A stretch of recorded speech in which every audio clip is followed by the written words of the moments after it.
راحت لقيت تليفون عمتي اللي هي من المنوفيه بيرن عليا الحقيقي، بقول لها في ايه؟ عماله تعيط وتصوت بقى الحقيقي في ايه؟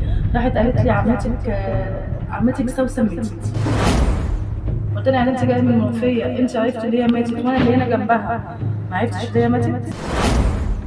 لقينا عمتي جثه مرميه في الارض وابنها اللي هو المتهم قاعد على الكنبه بس قاعد متوتر.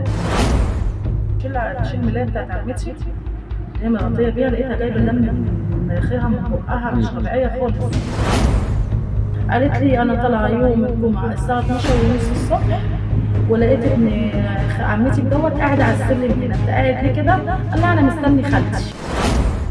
قطرة الشيطان لما يبقى القاتل من دمك في شقة صغيرة في وسط حي هادي اتكتبت نهاية بشعة لست كانت عايشة في حالها، ست عندها معاش وعايشة على قدها، لكن اللي قتلها ما كانش حرامي بس كان أقرب الناس ليها، كان ابن أختها اللي سقاها السم في كوباية مية وسهر جنب جثتها طول الليل سكران. في الحلقة دي هنكتشف أسرار وخبايا وتفاصيل من أبشع الجرائم اللي حصلت في مصر مؤخرا، جريمة قطرة الشيطان. الست نادية ست طيبة وكانت في آخر الأربعينات وكانت عايشة في شقة صغيرة في المنيرة الغربية، وكانت كل أول شهر بتقبض معاش جوزها اللي كانت بتصرف منه. وفي يوم جمعة بعد قبض المعاش بيوم محمد ابن أختها كان قاعد قدام شقتها مستنيها ترجع، وبعد شوية رجعت خالته وهي شايلة أكياس فيها أكل وشوية حاجات، وبعدها دخلت بيتها وما كانتش تعرف إنها المرة الأخيرة اللي هتدخل فيها شقتها، علشان بعدها محمد يقدم لخالته كوباية مية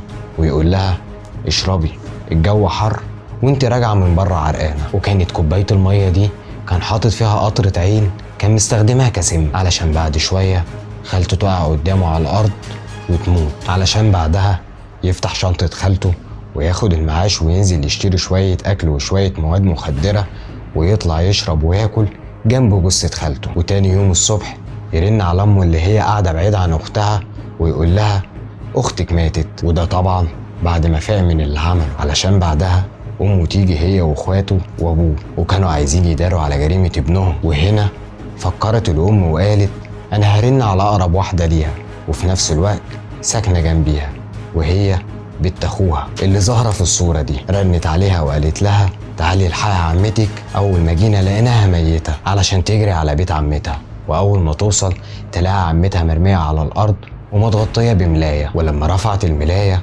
لقيت عمتها وشها مزنوق وبتجيب دم من مناخيرها ومن بقها. ولاحظت كمان إن محمد كان قاعد متوتر وجسمه كله كان بيجيب عرق، وبالرغم كمان إيه اللي جاب أختها في الوقت ده بالرغم إنها ساكنة بعيد عنها ومش بتزورها بقالها كتير، وإنها كمان كانت مستعجلة عشان تدفن أختها من قبل طبيب الصحة ما يجي يكشف ويطلع تصريح الدفن. فرنت على جوزها وحكيت له اللي حصل وقالت له إزاي إن عمتها تموت وهي لسه مكلماها قبلها بيوم، وإن كمان لسه قابضة المعاش بتاعها، علشان بعدها تقوم تدور في شنطة عمتها فما تلاقيش المعاش ولا تلاقي الموبايل. ففي اللحظة دي شكت إن في حاجة غلط فقالت إنها تبلغ الشرطة، ولما الشرطة جت ابتدت تحقق مع كل واحد لوحده لحد ما واحدة من الجيران شهدت وقالت إنها وهي طالعة على السلم لقيت محمد كان قاعد على السلم، ولما سألته أنت مين؟